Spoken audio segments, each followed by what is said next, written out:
Hello, everyone. This is Kristin Mueller-Heaslip from This is a Talk Show episode. I have a season 3 episode 2. I'm trying something fancy today again with my different computers. And I can see I've got some lights in the background, but you're just going to have to put up with it for a little bit, I think. So today, as always, as for this past 2 episodes, our first song, I always like to choose something public domain because we can leave it in the feed for our audio only listeners. YouTube has a thing going where you can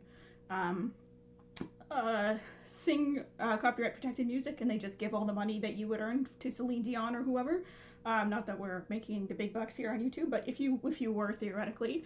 Podcasts don't do that, so we have to be super careful about that. So my public domain section for today, I thought this is a very dude-heavy program, so I picked a song by Brahms called Sapphische Ode, which means Sapphic Ode.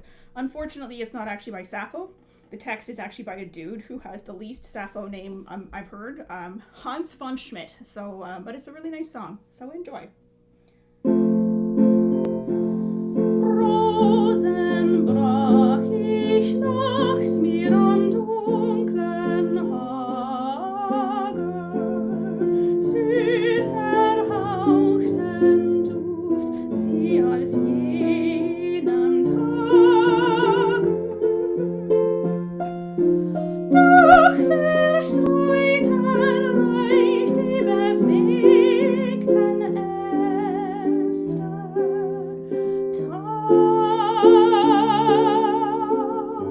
der mich nässte.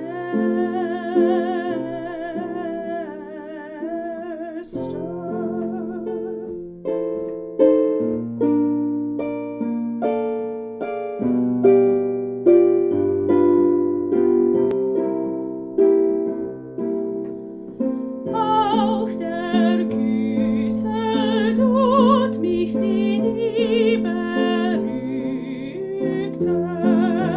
die ich nachts vom Strauch deinen Lippen pflegte. Doch auch dir bewegt im Gemüt gleich jenen Tauten die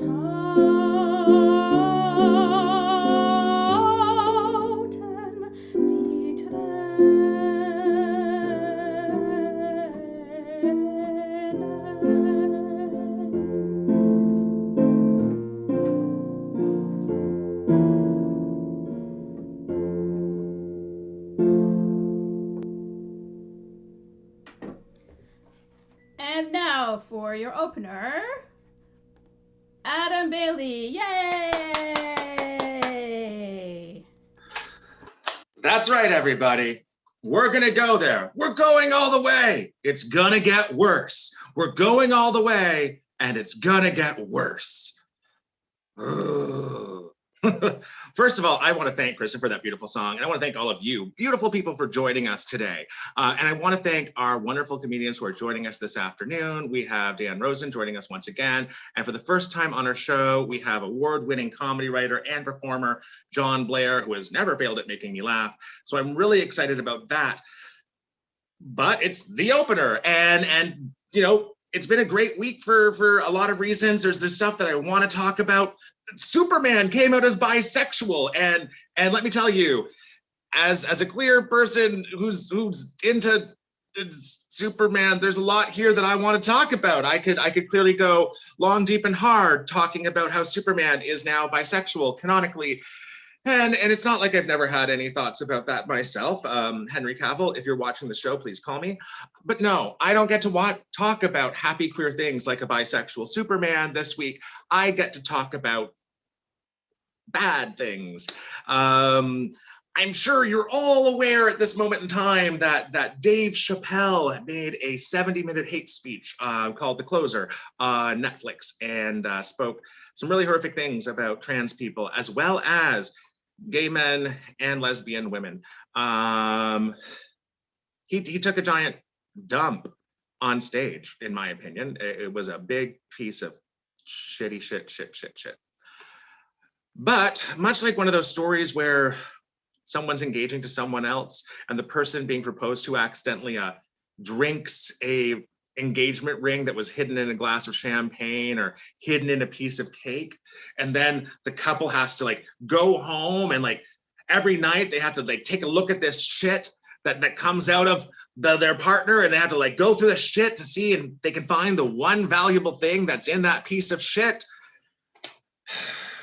I kind of feel that way about the Dave Chappelle special, The Closer.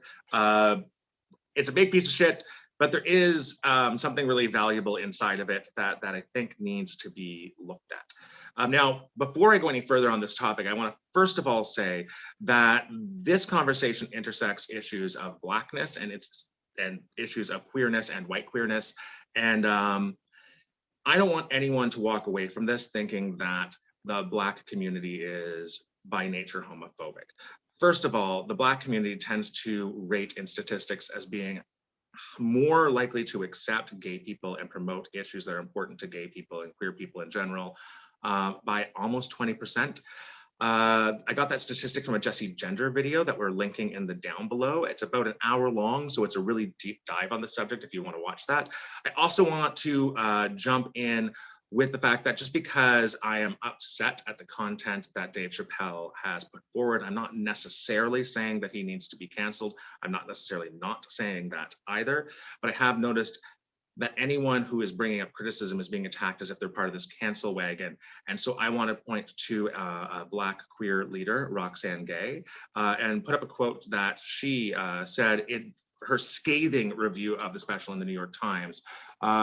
She says, and I quote, "We generally have the same debates about comedy over and over, so let's address those up front.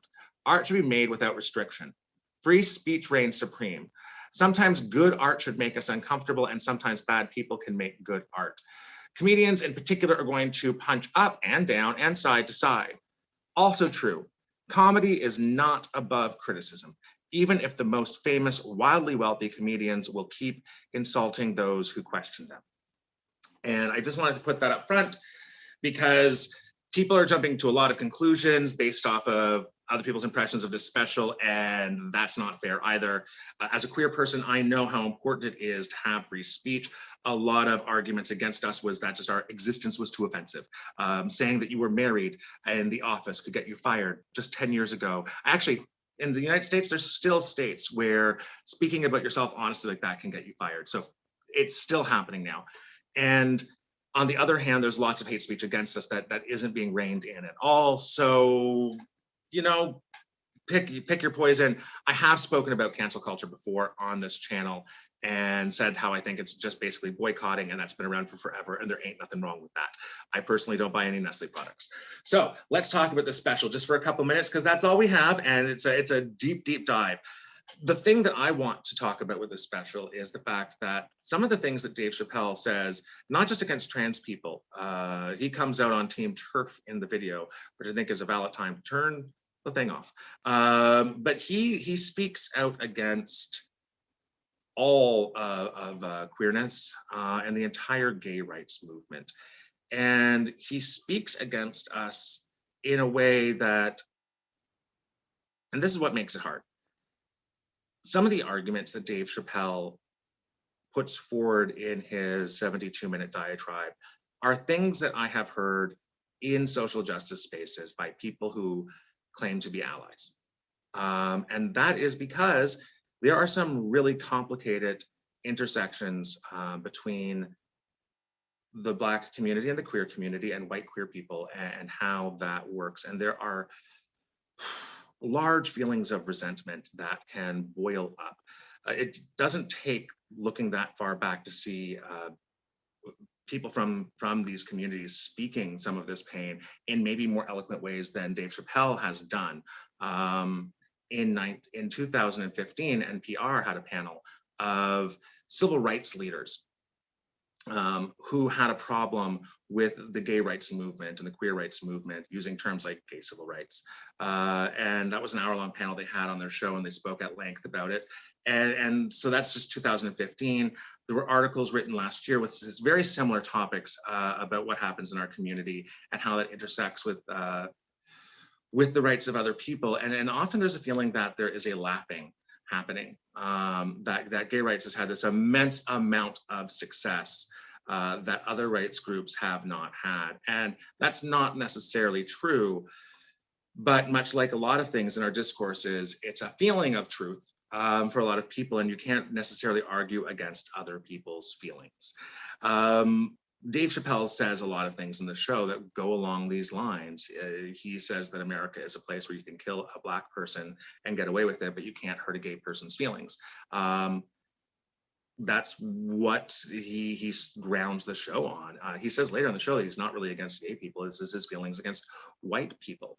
And in general, when a Black person speaks their rage against white people, most of us in the liberal side of the conversation don't really get up and talk against that. That he's not necessarily wrong that when it comes to queer rights, that we will speak up on this one. And there's a feeling of, if you're white, how can you necessarily be a minority as well? Now, of course, if you're queer, you understand the things that you face. Violence in the streets, the inability to get help if interpersonal violence is in your relationship, loss of income, housing insecurity are all issues that affect queer people. Queer people also have to deal with things like code switching and passing. This is all reality. But it is also true that things like affirmative action that were created to help people in the Black community first, and then other people of color second, have mostly benefited white women and queer people. Last year, when the Black theater performers in the United States of America wrote a manifesto called We See You, one of the arguments they had in that manifesto to theater companies in the States was to stop including queer people as diversity, because it allows mostly white slates of plays to be accepted as diverse while Black performers still struggle to get jobs. These are real issues that we have to look at and deal with. And they're not necessarily going away. We're only less than 100 years into desegregation. And when desegregation started in North America, white flight was the first thing that happened. White people fled to the suburbs. And the white people who stayed in the cities a lot of the time were queer.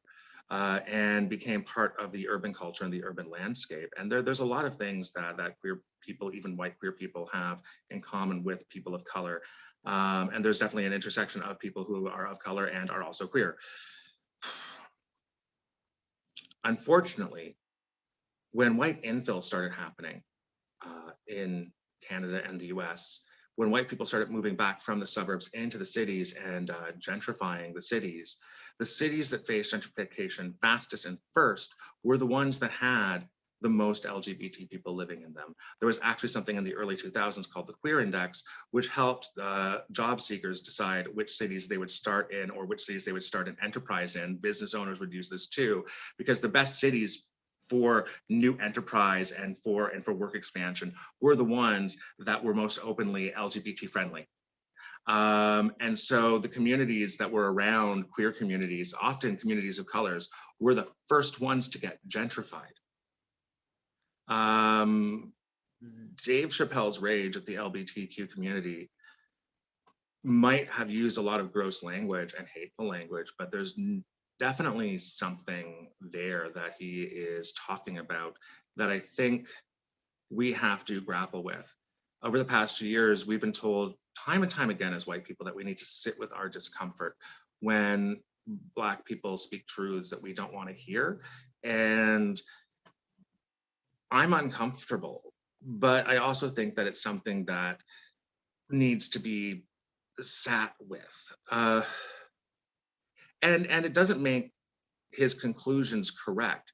There's a big problem in equity-seeking communities where, because we have to share a lot of umbrella terminology, people get upset at the other people who end up in the same group as them. in an almost existential crisis, and they become sometimes the things that they hate in doing so. We see this with the trans exclusionary radical feminist movement, the women who claim to be feminists who hate trans women. They end up cozying up with far-right organizations, people who actually don't support women's rights at all, out of their extreme hatred for trans women. But there's lots of women who don't go that far, who still have issues and have questions around how they share the title of being woman with people who are trans. There are also trans people who have a hard time sharing their title of trans with people who are non-binary. There are people who are non-binary trans who have a hard time sharing that label with people who are non-binary and non-trans. And in this case, there are people like Dave Chappelle, who has a label of minority, who has a hard time sharing that label with people who are white, who happen to be minorities, but don't have the same experience as him. Now, there's this theory that a lot of people apply to poor white folks who cozy up to politicians and rich white folks who cozy up to white supremacy that doesn't actually help them, when the policies and practices that people who are fighting against Black racism, those policies would actually help poor white people a lot more. And people question, well, why do poor white people do this? Why do poor white people support white supremacy when that doesn't actually support them at all? And the answer that a lot of people have come up with is this idea of the wait in line version of rights, that people sometimes who are towards the bottom but not at the bottom of the rights struggle sometimes feel that they are waiting in line for their rights, and that if the other people who also deserve to have their rights respected somehow get in front of them, then all the rules are changed and they're never going to get theirs either. And this is something that I think we can actually see applies more than just to poor white people. It can apply to anyone in equity-seeking groups if they feel that another group has gotten ahead of them. The truth of the matter, however, is not that someone else in the lineup with you to get theirs, to actually get their chance in equal shop, is going to take rights away from you. The truth is, when we raise the floor, we raise the floor for everyone. So I understand that there's a lot of anger against Dave Chappelle in that special. I also get that there's a lot of anger coming from Dave Chappelle in that special. And I'm not going to disvalidate that anger, but I am not going to say that anyone has to watch that special either. And if you want to cancel your Netflix subscription, please feel free to do so. And if you want something funny to watch this weekend, I highly recommend The Muppets Haunted Mansion on the Disney Plus app. It is fantastic. And there is not one single trans exclusionary radical feminist in it. So go enjoy. You'll even catch a glimpse of the fabulous Wayne and Wanda. And speaking of people who are fabulous, let's bring back Kristin Mueller-Heaslip. Hello. I mean, I think Disney's probably as Sorry, that went long evil. today, but I just had so much to say. That was such a long monologue this morning. Yeah, Disney's also really evil, but they're not the evil bad guy right now. So if you've got Disney Plus, yeah, go ahead and watch. And the Muppets are great. I love the Muppets. I don't know if Miss Piggy would be a TERF. I bet she would. No, Miss Piggy is not a TERF. Bad Kristin. I don't know. I bet there's probably some fanfic out there that goes very deeply into this, but don't go and Google it. But Adam, I got some news for you to cheer you up. Okay. Because you seem like you could use it. There's some great news today or recently coming from our friend of the show, Donald Trump. Boo! No, there's never good news coming from Donald Trump. Normally, I would agree with you, but today is different because Donald Trump, I don't have a slide for this or anything like that, but Donald Trump has told his supporters that unless that the election was overturned and he magically gets to be president again, they should not vote. Don't vote. What? Trump says to fans, don't vote. Trump is saying to his own base not to vote. Mm-hmm. So I think we can agree with that, right? If you're a Trump supporter, don't vote. Yeah. I think it's really important that if you're a Trump supporter, you show your solidarity with Donald Trump by not voting, because that will own the libs. Because you know who likes to vote? Us libs. Yeah, absolutely. So please listen to the man. He's got I mean, I think I would agree with him on a very small handful of things, but that one I think I can get behind. I agree with him that Trump voters shouldn't vote. I definitely agree with that. Hooray for Donald Trump. You're right this time. We will not argue with you. Wow. And before we get to our guest today, Kristin, is there something that you wanted to tell our fans in the audience? Yeah, that it is just please subscribe. We're having this problem with Facebook because Facebook is poo, and all of our most of our listeners, our viewers, are subscribed to our Facebook page and not to our YouTube channel. So if you are managing to see this, please subscribe on YouTube if you haven't already, because we want to be able to see you without paying Mark Zuckerberg more money. I feel like he has enough. Also, we have an audio only feed, as I mentioned at the top of the show. If you want to listen on the go and don't want YouTube playing in the background, please go to thisisatalkshow.podbean.com. You can get audio only there, or it's starting to show up places. I think it's in Google Podcasts, might be in Apple Podcasts, but I'm not sure. It's going to take a little while to show up on all of the podcatchers, but it's there for you. Everything but the last song, which is under copyright. So, enjoy. And also, coffee. Buy us a coffee. Buy us a coffee. Buy us a coffee. Yes, buy us a coffee. Like That's coffee. how we make coffee. We like coffee. I reiterate my offer that whatever name you put in the donation in the box, I will read on air. Within reasonable limits. Nothing offensive. I mean, offensive is fine, but no slurs, basically. Nothing that Dave Chappelle would say. Nothing Dave Chappelle would say. I don't think our listeners would use those, but just to be clear, but if you want to be like, this is a picture of my butt .gmail.com, that's fine. Just whatever. This is a picture of my butt. Speaking of butts, our next guest actually has a show that has a lot to do with his. Ladies and gentlemen, let's put our hands together for Dan Rosen. Yay! Hey, it's good to join you. How's it going? It's going good. I had the longest rant I've ever had on this show, I think, today. Nice. Well, yeah, but to connect it to my show, because this was a concern with a reviewer when I first did my first run of Game of Thrones. I personally do not take a big dump on the stage, as much as it has to do with digestive conditions and all that. Oh, wow. I mean, I've seen your show, and there is a toilet on the stage in your show. First, we should introduce the audience to who you are and what you're doing before we start just going straight to the themes of your show. So you are Dan Rosen, and you're a comedian, writer, and performer in Toronto. Correct. And October 27th to 30th at the Witchwood Theatre in St. Clair West area, I will be doing Game of Crohn's, which is my one-person story about growing up with bowel disease. There's a lot of personal, heartfelt toilet humor in that show. It's a very fun show. It's family friendly. Other than maybe one dark joke I repeat that my mom said to me in a time when I was really sick. It's a very family friendly. Sort of very I guess very much the opposite of Dave Chappelle or like most Netflix specials. It's very, you can bring, people have brought their 12-year-olds, 10-year-olds and stuff to the show and had a good time. So I think it's a really great show. I'm really happy for it. And it's Witchwood Theatre is a completely accessible theater, which is great, which I'm really excited for. And I encourage people to go to the washroom during the show, not just for the sake of it, but if you have to, then go to the washroom because. Of course, not just if you ever just go to the washroom when you're not enjoying the show. If you're not, just go. Have you ever thought about doing the show in a washroom? I'd wondered it, but it'd have to have a pretty big washroom. I feel to do it. If I did it in a big, or I could do personal shows in executives washrooms or something like that. Ooh, a personal show in an executive washroom. That sounds sketchy. I'm up for that. Well. You are producing a lot of things in Toronto right now. It's not just this one show that you're doing, which I've seen. It's fantastic. Everyone should definitely go and see it. But you're producing things at the Comedy Bar as well. Do you have a weekly or a monthly there? I have. I've been doing monthly shows at Comedy Bar. I actually recently, because I moved north in the city, I wanted to do a show also that had.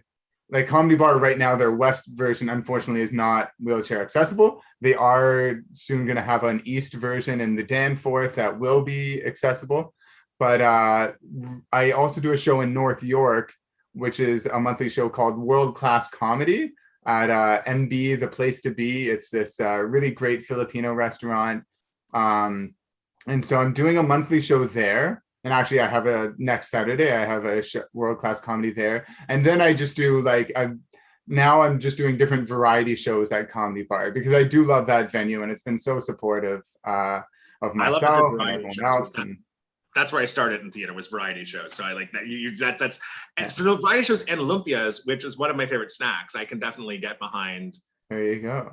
Do you eat a lot of the lumpias when you're there? Do you eat a lot of the Filipino food? Well, I'm not as familiar with Filipino food, and so far there's always been like another Filipino comedian who then I say like, what do you recommend is good? And then they pick something out for me. But I really like it. The neighborhood I live is basically like 50% Jewish and 50% Filipino. So to me, it's the best of both worlds. And that's a good combination of food. The metro at Lawrence and St. Clair. So right as you're getting into like a very Jewish neighborhood there, the kosher section ends with the Filipino food section. Yeah. All the other international food is elsewhere. Like that's not in the same part of but the kosher section and the Filipino food are connected for some reason. It's like, here's all your kosher and here's some Filipino too, because that's how things work in this neighborhood. Yeah, because we're working together in this neighborhood. Yeah. Is that the neighborhood that you're in right now? I'm a bit further north. I moved to I'm in like sort of the southern end of Thornhill now. So I made, without intentionally doing it, I made like the Jewish Toronto pilgrimage up to Thornhill, just like step by step as I lived in the city. I started off living just down the street actually from Wishwood Theatre when I first moved in. Oh wow, and that's where I live right now. So when we come to see your show in 2 weeks, we'll have to invite you over for some drinks afterwards. Oh, well, okay. But between here and there, we have to get to our next guest, who is Jon Blair. But before I let you go, I just want to ask you one more question. Are you willing to stick around and do the news with us? Sure. Yeah. I mean, I love the news. I like to pay attention. Yeah, I'll give it a shot. Sure thing. Fantastic. Excellent. Well, I'll see you after Jon Blair then. And ladies and gentlemen, please put your hands together for an excellent comedian, Mr. Jon Blair. Ba-da-ba-ba-da-bum. Thank you very much. Welcome back to What Are You Triggered? I'm your host, Kirk Shaughnessy. And before we wrap up tonight, I'd like to leave you with a few choice words, this time about that insidious plague sweeping the globe. I refer, of course, to cancel culture. Well. The tolerant left, ladies and gentlemen. It seems our friends, the so-called progressives, like to talk a big game about tolerance and inclusion and respect, right up until you disagree with them or poop yourself on a roller coaster, that is. Yes, the minute you introduce a dissenting viewpoint that doesn't conform to the liberal narrative, or you hit a bump on a rickety roller coaster that causes you to suddenly and unexpectedly release a large non-metaphorical poop, you're a bigot, or a racist, or you ruined the ride, or you're never allowed back on the ride. Well, not so tolerant now, are we, liberals and or theme parks? You'll have to excuse me because I don't live my life according to Twitter's trending topics, so I might be just a little bit behind. But I thought we were all supposed to be loving each other and respecting each other's differences here in our all-inclusive, champagne-sipping lefty la-la land.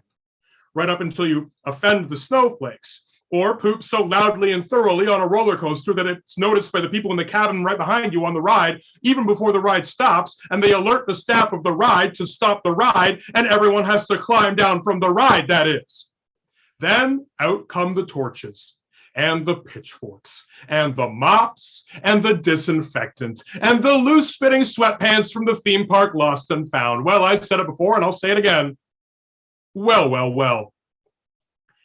Being a progressive, as I believe we all understand it, means that you value every single person, idea, and thing as being equally good at all times. So you'll excuse me if I find it just a little bit hypocritical that people are scorned for saying or doing things that are offensive or toxic or dangerous, or that what I loudly did on that roller coaster was gross or viscerally upsetting, or that a bunch of it got on our kids.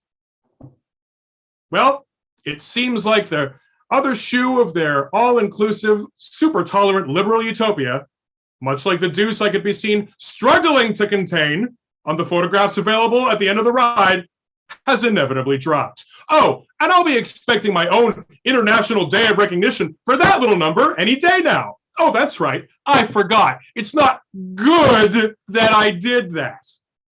Well, progressives, I hate to be the bearer of bad news, he said, clearly loving it, but your day on the moral high ground is over. I hope you had a good time, and I hope it was a really fun ride. But get ready for a sudden drop. I mean it. Really get physically ready. They sneak up on you.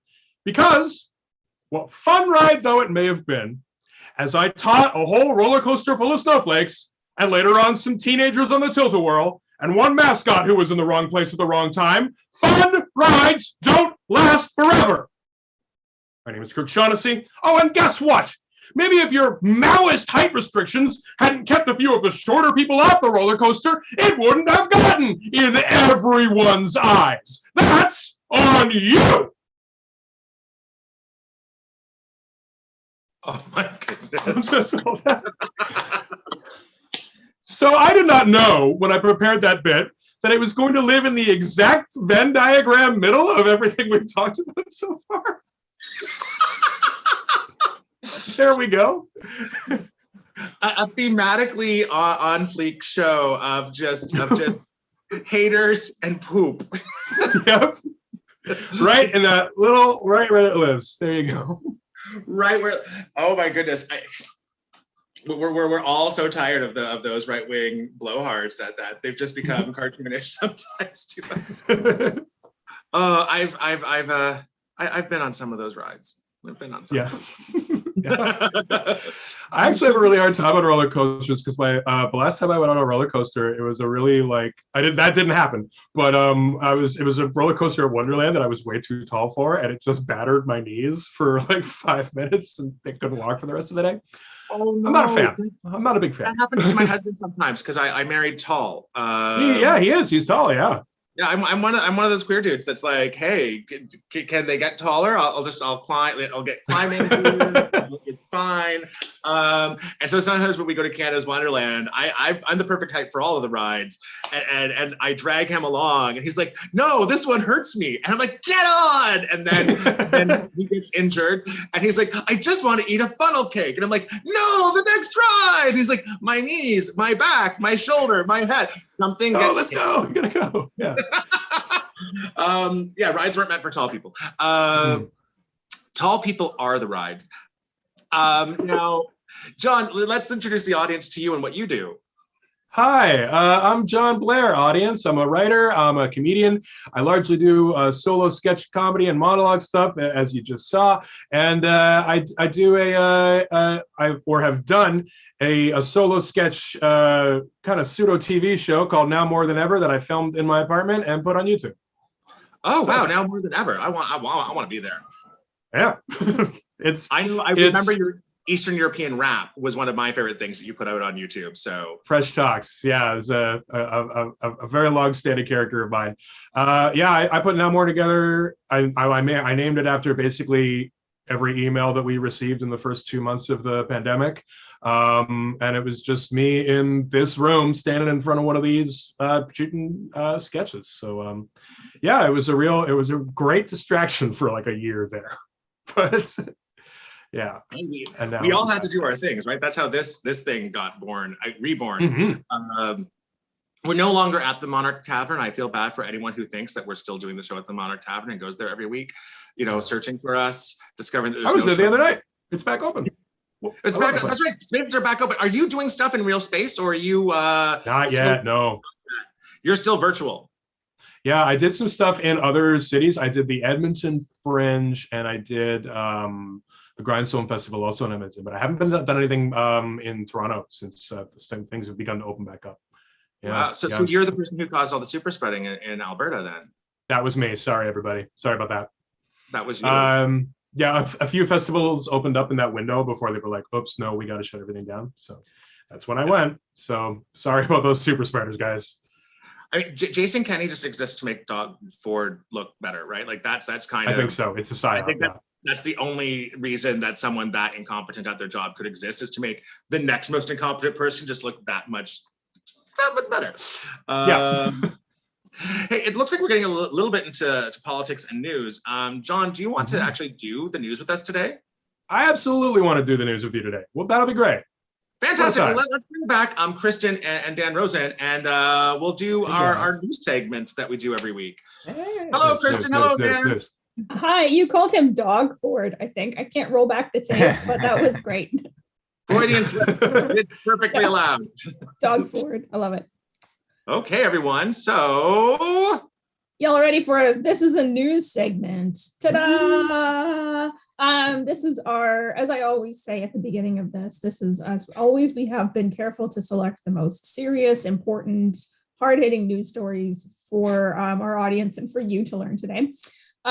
So please, be as adjust your gravitas accordingly. So our first story for today, I think, will resonate with our crowd and with our panelists.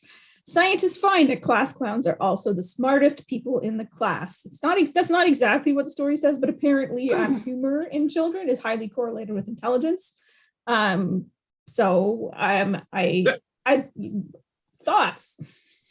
I'm fully on board with this knowledge. I specifically speak in my show about being a class clown. So I like that this pairs with me being like sort of finding a like roundabout way to say that I was always the smartest kid in class. Mm-hmm. John, were you also the smartest kid in class? No, but I was definitely the most like obnoxiously class clownish. I look back on most of my childhood and adolescence with like a real deep shame about how much I like prioritized like acted out and goofing off above everything else. My grades really suffered as a result. So there's no way of knowing if it was just because I didn't apply myself. Exactly. Yeah, that's true. It might just mean I wasn't applying myself, but who knows? Yeah. I'm hesitant to say that I was the smartest person, anywhere near the smartest person in my class. Tough to say. I was the most bullied person in my class, but only for grade 7 and 8. That was like the window where it was like just crushingly bad. But the rest of the time, I was pretty much the class clown. I also had that same sort of thing, but I was also that kid who was a little bit special, who everyone was like, oh yeah, there's something about him that's a little bit different. Wink, wink, nudge, nudge, as the teacher asked me every day if I want to play with the boys or the girls. We had a small class though, so it didn't make that much of a difference. Were you a class clown? Oh, speaking of class clowns, this has never happened before. Special guest appearance by my daughter, Alice. Do you want to say hi? Hi. Okay, go back outside. Okay, I'm in the middle of something. Close the door, please. Hi, Alice. Yeah. What an adorable kid. Yeah, she's pretty cute. Excellent grades too, but also very funny. Anyway, so here's a little intelligence test for the panel. Moving on. Oh no. Daniel Craig prefers going to gay bars, and you probably can't guess why. So before revealing the answer to this burning question, why does Daniel Craig like to hang out in gay bars? I'd love to ask our panel, what's their theory? Why does Daniel Craig prefer gay bars to, I guess, non-gay bars? Straight bars, regular bars, generic bars, boring bars. So my hypothesis would be there was like a photo like that came out of him with like a really nice like pink or like fuchsia suit on, and like was very like stylish, but some people were like, oh, like James Bond doesn't wear that, and he'd be like, well, I'm not James Bond, I'm Daniel Craig. So I think maybe just like it's usually I think stereotypically a more fashionable place, a more fashion forward area to hang out with. So that's probably why gay bars, definitely more colorful things. I like wearing bright orange, so I find myself comfortable in gay bars as well. So I think that's probably also why that's my guess. I'm hoping that, but okay. So you think it's fashion related? That's why Daniel Craig. That's my guess. Okay. John. My answer is possibly tangentially related to Dan's, and I don't know if this is a correct assessment or not, and feel free to correct me. Is the gay community at large less invested in talking to him about James Bond? Because I know that he doesn't particularly enjoy that. That's closer. That's actually closer, but it's not it. But I like that. As a gay community member, I would definitely say that that most of my interest in Daniel Craig is him being shirtless as James Bond. I don't know what else happens in the movies. Just to be bluntly clear, I'm only there for him without his shirt on. Everything else is kind of a blur of motion. Like I don't really remember that. There's a lot of nice shots in Casino Royale of him wearing those like tight, like Brazilian style black bathing suits on the beach. So I can hear you that. So he really brought back the little shorts. Would anyone like to hear the answer now? Or should we? Do you want? That was a tangent. Apologies. Yeah. So the real reason is apparently in non-gay bars, men want to fight James Bond. So he goes to gay bars because no man who loves man would mess up that pretty face. So he goes because no one wants to fight with him there. Yeah. What we want to do with him is not fight. Yeah. Maybe wrestle, but wrestle, yes. Fight, no. So there you go. If you see Daniel Craig in a bar, compliment his pink suit and don't try to beat him up. All right, we have a ton of science news today, and I have a slide for it. News from space, and quite a lot of it actually is from space. So I put some slides together of multiple stories, which we can kind of pick and choose from, because otherwise we would be here all day, and I have things to do tonight. So first slide. This is all actually very space themed. NASA's DART mission will deliberately crash into an asteroid's moon in the name of planetary defense. It's a bit confusing calling it an asteroid's moon, but it's like a sub-asteroid. And they're going to ton of tests to see if the Armageddon thing would actually work. Like say an asteroid was going to hit the Earth, would it actually work to crash a spaceship into it? And BC woman awakes to a hole in her roof and a space rock on her pillow. The meteorites are fighting back. I guess they didn't like that news from NASA. So woman wakes up, finds this on her pillow and a hole in her roof. Terrifying, new thing to be afraid of for 2021. And Louisiana missing moon rock found in Florida thanks to a broken gun. This is an interesting story. Some guy who repairs guns likes to go around to thrift shops and like garage sales to look for old plaques, because apparently the wood in them is good for repairing guns in some way, which I forget. And he found a piece of moon rock that someone had stolen from NASA and from Louisiana, and wound up in like a garage sale. So there's some space stories. NASA crashing into an asteroid, the moon meteors attacking people in BC, and moon rocks in a garage sale.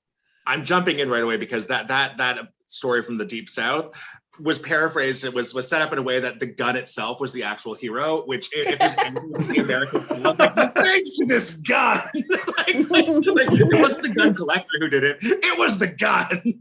Great job, gun. You did it. You done it again, gun. John.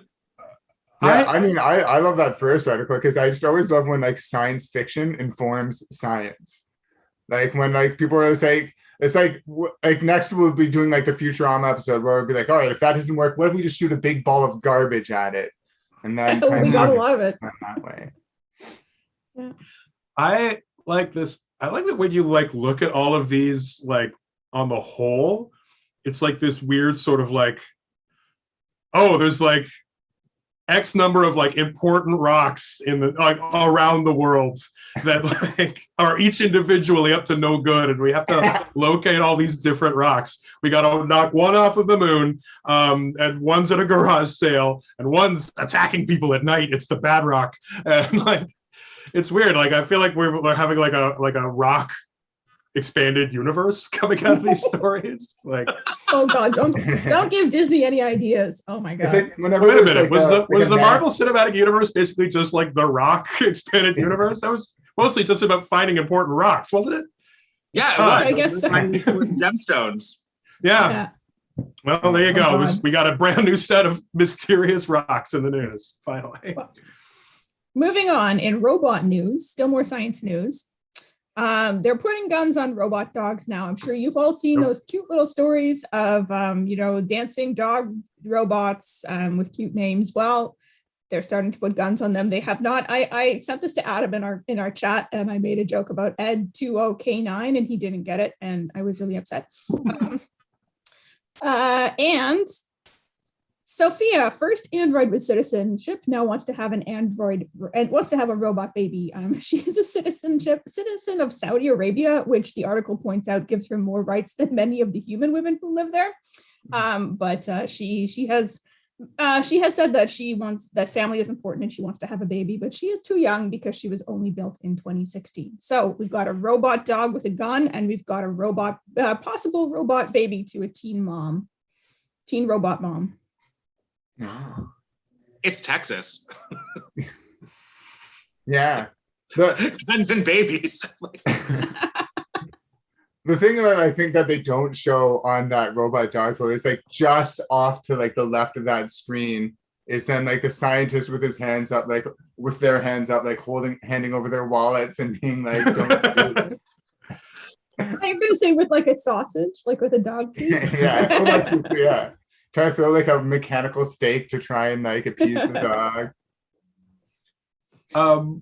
The first thing I want to say about those robot dogs is that if you have not, and this is not a joke, if you have not looked this up on the internet, take 5 minutes to familiarize yourself with the ways to disable and deactivate these things if you see them in the world. There's like a panel underneath that you can pull off to take out that battery. There's a few ways to turn it off. If there's a couple of places that are really dangerous to try to grab onto them. I am just horrified by the rate at which these things are becoming like the literal Black Mirror episode that was made to like make them seem scary. These are going to be kicking down people's doors like in a couple of years.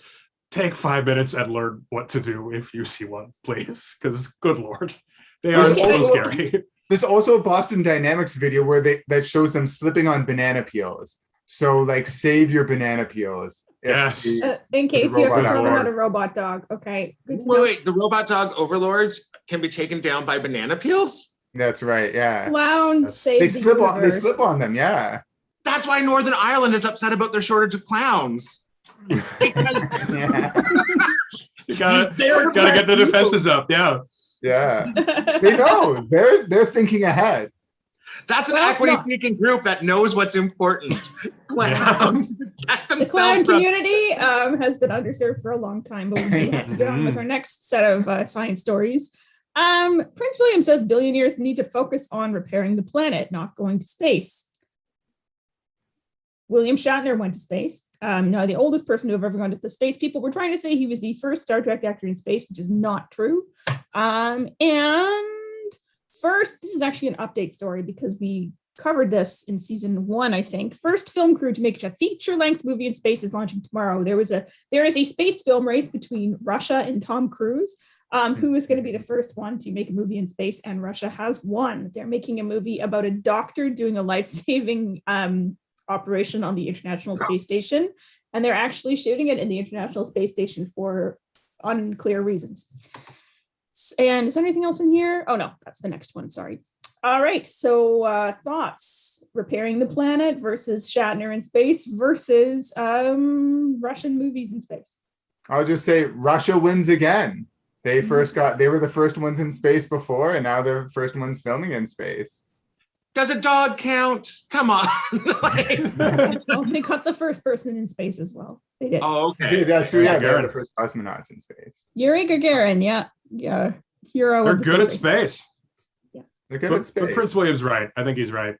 As much as I'm looking forward to seeing that space movie, that does sound cool. It's going to be in Russian. Yeah. God, you're right. It's going to be in Russian. Is it a remake of Solaris? Oh my God. I was wondering, is it a Tarkovsky movie? Is it going to be like a bunch of depressed people sitting around in like a beautifully shot, like concrete room full of drizzle, you know? It's going to be about the ennui of living in space. The Russians are making this movie, not the French.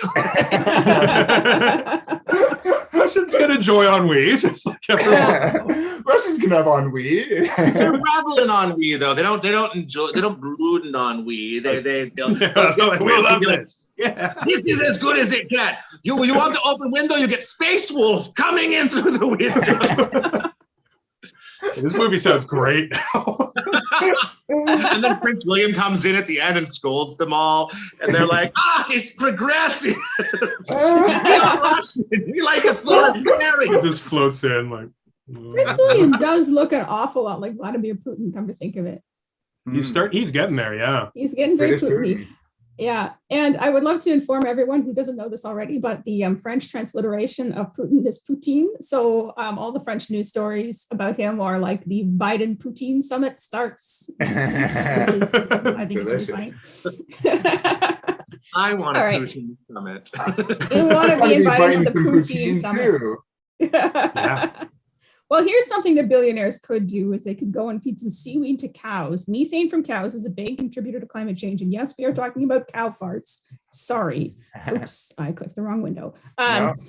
So, but apparently if you feed them seaweed, it will reduce the amount of methane that they emit by like a decent amount, like 20% or something like that, which is not nothing. So if you're going to eat cows, feed them some seaweed first. Dan, you're our specialist on methane. Would you like to talk about this? I was gonna say this is right up my alley. Yeah, no, I think I was saying, I'm like, well, if the seaweed can help the cows, like, would it help me as well? I don't have 4 stomachs though. I don't even have one full stomach. But I'm very much. Methane is a serious problem, even in my own household, especially. But so I think it's good to do whatever we can to help. So the billionaires, instead of going to space, I think then they should spend more funds raising money for seaweed for cows. There you go. I mean, you do an experiment on some seaweed and report back. Please be our seaweed methane correspondent. Will do. John, would you eat a cow that ate seaweed? I don't think it's, I eat seaweed on occasion. That those seaweed things, they're great. I don't think there's anything. It's I don't really think about that so much of I know how much the cattle industry is kind of wreaks havoc on the climate. I didn't know that much of it was down to the cows doing farting. Yeah, didn't know that. That's an interesting data point. But yeah, in terms of eating seaweed, seaweed's in theory, there's a ton of it, doesn't it? We're all living in a cow fart, and that's what's fucking up the world right now. Yeah. PSA, you can eat the seaweed instead of the cows. It's good, as John says. It comes in it's salty and it's roasted seaweed. It's really, really good. It's great. So, Yeah. Anyway, moving on, we have some news from France, one of our favorite segments. All right, they have an election on in France, if you didn't know that. And Marine Le Pen is one of the perennial candidates from the far right. Frances Le Pen says she will take down wind turbines if elected. The death drive is real. Her party is against natural energy for reasons. I don't know. I read this story. It doesn't make any sense. She's just, there's crazy people in France too, right? I mean, there are a lot of people who are opposed to wind turbines in Eastern Ontario. I don't know if you've run into any of these people for fake bad reasons, but they just don't like them. And they would rather, I don't know, make their electricity by burning kittens or something like that. So she's no better. Actually, if you please look into France's electoral politics, because their politics are also terrible and entertaining. So that's good to know. Yeah. The argument I always hear about the wind turbines, against wind turbines, are seagulls. They kill seagulls. All of a sudden there are these people who aren't environmentalists except for when it comes to seagull well-being with wind turbines. As if they try to keep pet seagulls or enjoy them coming to steal their hot dogs at the beach or whatever. They're no, we need more. They're so aggressive by the end of the season. They're just they will just steal this hot dog right out of your hand. Yeah, that's why we need more wind turbines. Sorry. Le Pen, you were saying is sort of a kind of perennial candidate. Did she come close at all last time? I don't know, but yeah, it's I feel like she's sort of hit this point of every career of like, like the far right politician, where it's just like, what do they like, and I'm gonna get rid of it. And that's the whole thing. It's just like, I'm gonna find out what everyone's doing right now that everyone on the left like says is good, and my whole platform is just like, we're not going to do that.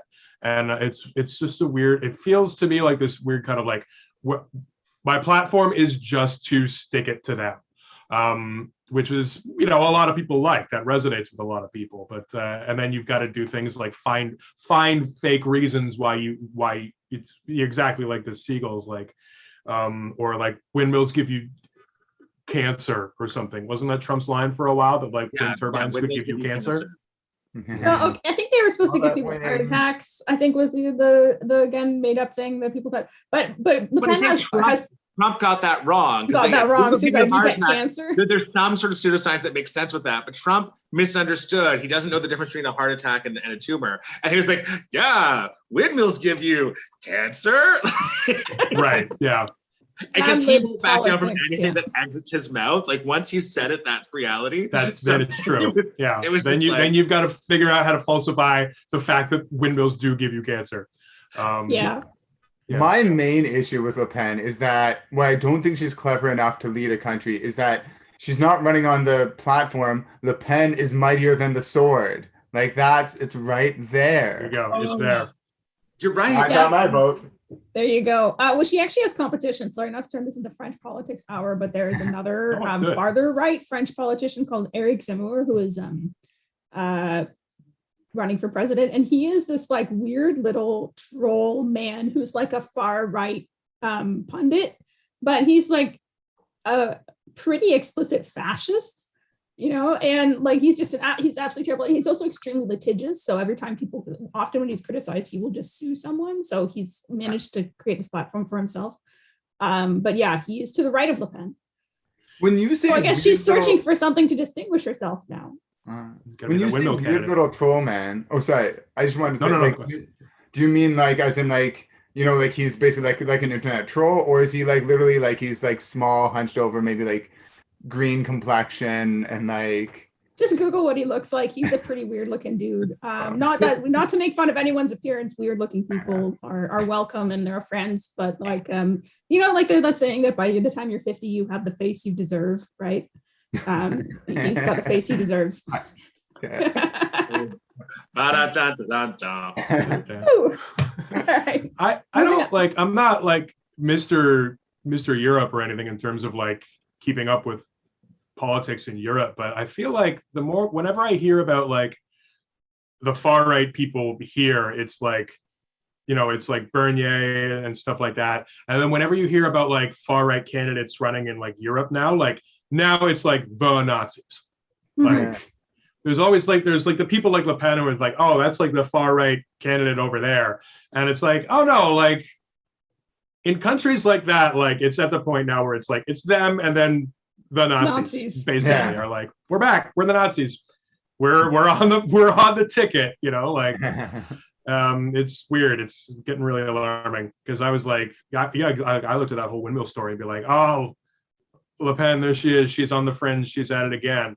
And clearly no. There's always someone a little further over here. It's getting weird. Getting weird and wild over in Europe. Yeah. Well, we always love to close with a feel-good story. So here is an absolute king from Australia to close out our news roundup.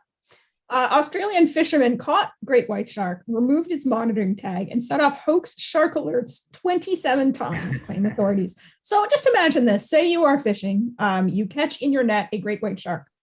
You figure out how to, and you let it go, but not before you take its tag, because I guess they have some kind of shark alert system to, warn people when sharks are coming so they can get out of the water. So you manage to remove the tag from the shark, which, I don't think I would be able to do.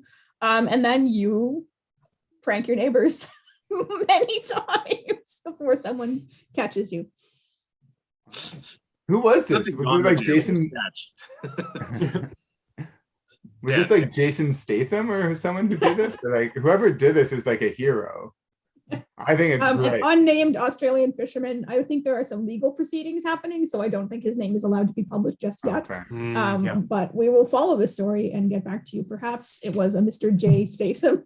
Well, whoever it is, I mean, Australians, I guess, are getting this reputation of just being like no holds barred with nature, like, you know, helping, like wrestling like a monitor off of a shark, you know, kissing, like Steve Irwin would be like kissing like poisonous snakes and spiders and stuff like that. So if you're gonna live where all the nature wants to kill you, you might as well, like, you know, make friends with that nature. That's true. Yeah. Yeah. Gonna get you eventually. You may as well participate. Just imagine that moment though, where you're like, "Fuck, there's a shark in my net. What do I do now? I gotta let it go." Yeah. But maybe I can grab this first. That's the kind of thing that like Australian Homer Simpson would do to Australian Ned Flanders. Like he'd like prank him by like. Oh my God, I love it. Wow. Okay, guys, we've had so much fun with you today. This has been a great episode. Thank you so much for joining us. Jon, I just want to thank you and remind everyone what show you're doing on YouTube right now. It's called Now More Than Ever. I've done 4 episodes of it, and you can just search Now More Than Ever Jon Blair, which is my name, and you'll find it. There's a lot of other things called Now More Than Ever, so get specific. We named our show This Is a Talk Show, which is great for a weekly newspaper magazine to find and know what it is. However, if you type This Is a Talk Show into the YouTube search box, because there are many things that are talk shows, it is not. Yeah. Right. So we totally understand that, when going from a live thing to an online thing. Dan, you have a couple things. Tell us all about them one more time. Okay, so the main thing I'd say was Game of Crones, October 27th to the 30th at Witchwood Theatre. I also actually just want to quickly plug, if you do come to the show, please consider buying some pairs of fresh socks and underwear, because we are collecting donations for Name Res, which is the native men's residence next door. And because winter is coming, that's not just a Game of Thrones reference, but it also is something that like people there do need, you know, clean socks and underwear for the season. So that's Game of Crones is the main thing, October 27th to 30th. And then also world-class comedy at MB, the place to be, on Bathurst and Rainy on Saturday, October 23rd. Fantastic. And of course, next week we have Carolyn Ramsey joining us, who is famous. She has this great show called Scary Cat. So of course, we're having her for our Halloween blowout. And then we have theater artistic director Sadie Bennett with us as well from Be Current Theater. And she's a huge horror movie fanatic. So we're going to talk about horror movies. And that's going to be a really great show. Get a lot of feminine energy on the show after having such masculine energy today. Down Dan Rosen, row. We call it a dude's rock episode. All those ladies, and we'll see you all next in 2 weeks. That's right. Before you all go, and before we say goodbye to our audio listeners, just want to remind everyone to buy a coffee for This Is a Talk Show at ko-fi.com/This Is a Talk Show. And I wanted to plug my podcast, The Middle-Aged Candy Store, which is a surreal comedic podcast. We're putting out a special episode, having a launch party for it on October 28th at 8:30 p.m. And in the description box, or what Adam very smartly called the down below, there's a link that you can go to RSVP for the show. Now, this is when we're going to say goodbye, as I said, to our audio listeners. Goodbye, audio listeners. You're beautiful and we love you. So today, for my final song.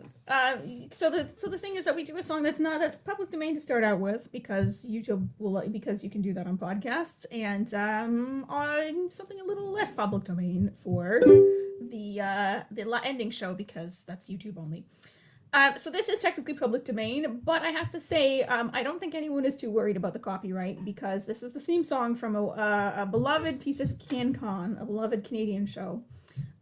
Which is available in its entirety on YouTube. So after you finish this, just put Littlest Hobo full episodes in the search bar, and you can enjoy 6 seasons of middling to pretty entertaining CanCon about a German Shepherd who goes from town to town and solves people's problems. Anyway, the theme song is great. It's called Maybe Tomorrow.